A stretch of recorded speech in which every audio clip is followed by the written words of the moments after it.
Nakakain ka na ba ng lansones? Maswerte tayo sapagkat ang prutas na ito ay native na makikita at nabubuhay sa Southeast Asian countries kabilang ang Pilipinas, Thailand, Malaysia, Indonesia at iba pang tropical na bansa sa Asia. Ating na-enjoy ang masarap nitong laman, lalong-lalo na ngayong fruiting season na naman ng lanzones. Ngunit bukod sa masarap at tila ubas na dilaw nitong mga bunga, ay napakarami nitong taglay na benepisyo at gamot na matagal nang ginagamit at napatunayan ng pag-aaral. Kaya kung ikaw ay mahilig sa lanzones, ay para sa iyo ang videong ito. Dahil ating iisa-isahin ang mga natural na gamot at benepisyong handog ng lanzones na marahil ay ngayon mo pa lamang malalaman. Kaya't simulan na natin.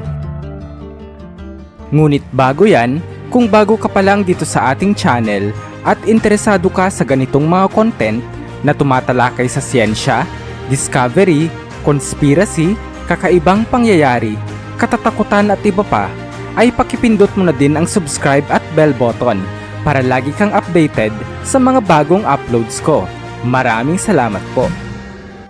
Ang lanzones o kilala din sa ibang tawag na langsat, longkong sa Ingles, duko sa Indonesia o wulonggong naman sa Thailand at may scientific name na Lanthium domesticum ay isang tropical na prutas na karaniwang lumalaki ng 30 meters at mayroong kumpol at bilog na mga bunga na tila ba mga maliliit na patatas. Sa sobrang sikat ng prutas na ito sa Pilipinas ay mayroon itong sariling kapistahan, ang Lanzones Festival na idinaraos sa Camiguin Island, na kung saan ay siyang itinuturing na tahanan ng pinakamatamis na lanzones sa buong mundo. Kaya naman ngayong season ng lanzones ay dapat lang nasamantalahin natin ang pagkain nito dahil bukod sa napakataas na nutritional value nito ay matagal na din itong ginagamit bilang isang natural medicine sa iba't ibang klaseng sakit. Number 1. Natural dewormer. Alam mo bang ang dinurog na buto ng lanzones ay matagal nang pinapakinabangan sa natural medicine bilang isang natural na dewormer? Ihalo lamang ang crushed seeds ng lanzones sa isang basong tubig at maaari itong inumin at gamitin para pampurga. Epektibo ito sapagkat ito ay nagtataglay ng natural component na insecticidal at larvicidal properties dahil sa bioactive components nitong terpenoids at phenolics. Ang terpenoids na makikita sa buto ng lanzones, ayon sa ilang pag-aaral ay napag-alamang nagtataglay din ng antimicrobial, antifungal, antiparasitic at antiviral properties na epektibo laban sa mga internal parasites kagaya ng tapeworm. Number 2. Improves dental health. Paniguradong magbibigay sa iyo ng ngiti ang pagkain ng lanzones sapagkat ang prutas na ito ay mayroon ding benepisyo sa ating dental health. Ang lanzones ay napakayaman sa mga natural and essential vitamins upang gawing mas matibay at malusog ang ating mga ngipin. Sa katunayan, ang prutas na ito ay isa sa mga rare na prutas na mayroong calcium na siyang responsable sa pagpapanatiling matibay ng ating mga ngipin at buto. Ang phosphorus content naman nito ay siyang tumutulong para i-repair ang ating mga bone tissues na sa kalaunan ay nagre-resulta sa mas mapuputi at matitibay ng ngipin. Kaya sa susunod mong kain ng lanzones, paniguradong mas confident ka nang ngumiti. Number 3. Anti-malaria. Bukod sa pambihirang prutas nito, ang dahon at balat ng kahoy ng lanzones ay isang traditional medicine din na ginagamit kontra sa epekto ng malaria. Ayon sa journal ng PubMed, ang decoction o nilagang dahon at balat ng puno ng lanzones ay matagal nang ginagamit at pinapakinabangan ng mga katutubong tribo sa Sabah, Malaysia. Napag-alamang ilan sa mga drug-resistant strains parasites na nagsasanhi ng malaria ay pinupuksa at nilalabanan ng lanzones. Ito ay dahil sa natural na bioactive component nitong triterpenoids na isang antiparasitic, antiviral at antimicrobial agent na matatagpuan sa lahat ng parte ng lanzones. Bago tayo magpatuloy, ayon sa ating analytics, karamihan sa ating mga taga-subaybay ay hindi pa nakasubscribe sa ating channel. Upang lagi kang updated sa ating mga uploads, baka naman pwedeng papindot na din ng subscribe button. Iset mo na din to all para lagi kang updated sa lahat ng ating videos dito sa ating channel. Ang isang like mo sa video natin ay isang malaking motivation para sa paggawa ng mga informative content.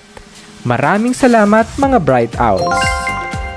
Number 4. Natural Mosquito Repellent. Kung ang properties na triterpenoids ng lanzones ay kayang labanan ang epekto ng malaria parasite sa loob ng katawan, may kakayahan din ang lanzones na itaboy ang mga lamok na nagdadala ng sakit na ito.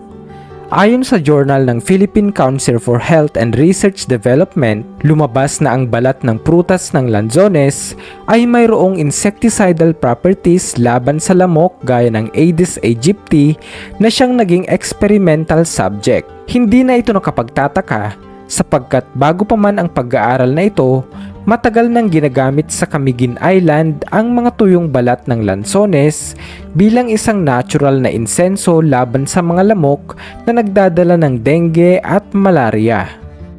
Number 5. Relieves migraine. Ikaw ba ay hindi makapag-focus ng maayos at madalas atakihin ng hindi maipintang sakit sa ulo dulot ng migraine?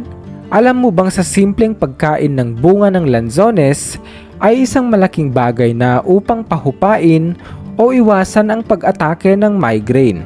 Ayon sa National Library of Medicine, ang riboflavin o vitamin B2 na siyang makikita sa bunga ng lanzones ay isang natural vitamin na napatunayang nagpapababa sa pag-atake ng migraine sa mga adults. Naiiwasan din ito ang malubhang pagsakit ng ulo at tumutulong sa pagpapahupa ng epekto ng migraine. Number 6. Prevents diabetes.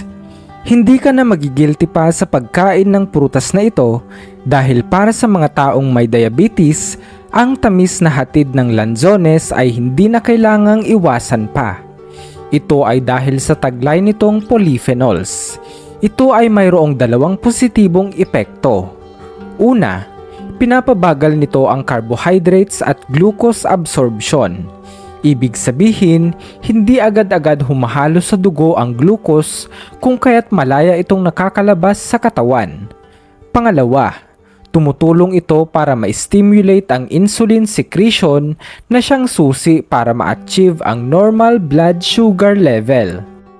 Number 7. Treats insect bites.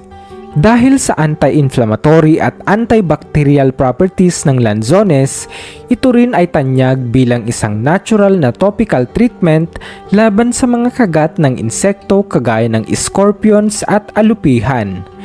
Ang dinikdik na balat ng kahoy at dahon ng lanzones ay may natural na anti-inflammatory at antibacterial components.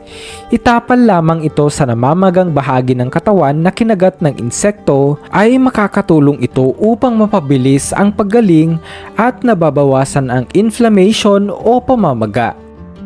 Number 8. Relieves diarrhea.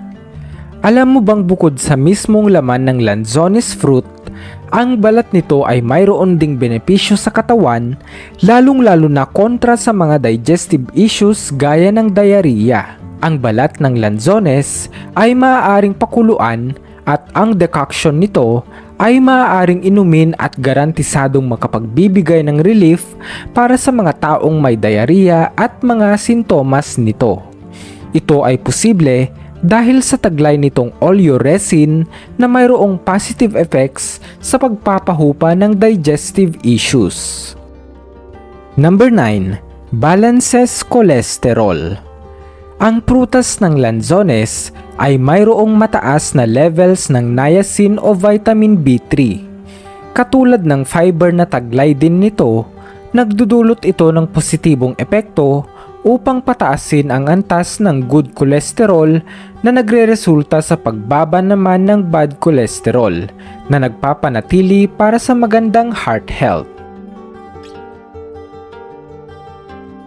Number 10. Promotes eye health. Talagang malinaw ang kalusugan sa lanzones sapagkat ito ay mayaman sa antioxidants kagaya ng vitamin C, vitamin E at vitamin A na mga mineral na nakakatulong sa overall eye health. Ang mga ito ay nakapagbibigay ng proteksyon upang hindi maimpeksyon at hindi ma-damage ang ating mga mata sa ultraviolet light at tulong para maiwasan ang glaucoma o panlalabo ng ating mga mata. Ngayong nalaman mo na ang mga gamot na handog ng lanzones, paniguradong mas mamahalin mo pa ang prutas na ito. Subalit, lagi nating pakatandaan na lahat ng sobra ay bawal.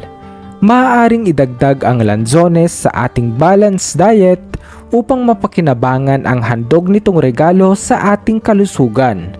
Ang mga natural cures na hatid ng lanzones ay maaaring maging hindi pare-pareho ang epekto sa bawat tao. Kung kaya't nararapat na tandaan din natin na kapag hindi sigurado sa nararamdaman natin ay mas maiging sumangguni muna sa doktor at espesyalista upang malaman ang nararapat na gamot sa ating mga karamdaman. Dito na natatapos ang episode natin sa araw na ito. Muli, this is Bright All PH and see you on my next video. Peace out.